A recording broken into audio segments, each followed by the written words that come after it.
शिकायत मिली थी कि कोई ग्रामीण वो रेत का वो ले जा रहा होगा ट्रैक्टर से।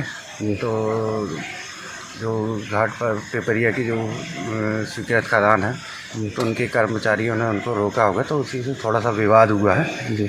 तो उसमें दोनों पक्ष आए हैं, तो उसमें जांच चल रही है। दोनों तरफ से शिकायत मिली है तो जांच चल रही है। फायरिंग की घटना सामने आई है सर, करीबन आधे 1 घंटे फायरिंग हुई है, क्या है पूरा मामला?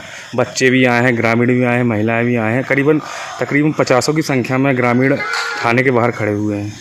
वो एक ही परिवार के लोग हैं जी, अधिकांश जी। उसमें जांच चल रही है कि क्या उसमें मामला है जी। अभी सभी के बयान हो रहे हैं जी। जो भी स्थिति होगी तो स्पष्ट किया जाए। फायरिंग के बारे में क्या कहेंगे सर? फायरिंग जो हुई है, फायरिंग का अभी कोई स्पष्ट साक्ष्य नहीं मिला है अपने को जी। जो गांव वाले बता रहे हैं या जो भी बता रहे हैं, तो उसमें जांच चल रही है कि फायरिंग हुई है तो किस कारण से हुई है या किसने की है, ये अभी साक्ष्य स्पष्ट नहीं मिला है अपने को। तो उसमें कार्रवाई करेंगे अगर जो भी बात आएगी सामने। तो सर किसके द्वारा फायरिंग की गई है, क्या हम ये अभी कोई स्पष्ट नहीं हुआ है जी।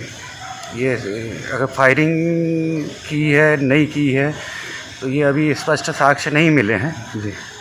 और किसने की है या नहीं की है अभी तो जैसे जो ग्रामीण बोल रहे हैं या कंपनी वाले बोल रहे हैं, तो उस संबंध में अभी कोई ऐसा साक्ष्य नहीं मिला है।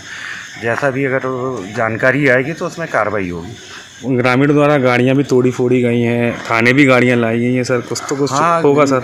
ग्रामीणों के द्वारा वो गाड़ी तोड़ फोड़ की गई है उनकी जी, जो वो है, तो उसको लेके आए हैं जी। अब जो भी स्थिति होगी, तो शिकायत मिली है दोनों तरफ पक्षों से, तो कार्रवाई कर रहे हैं उसमें।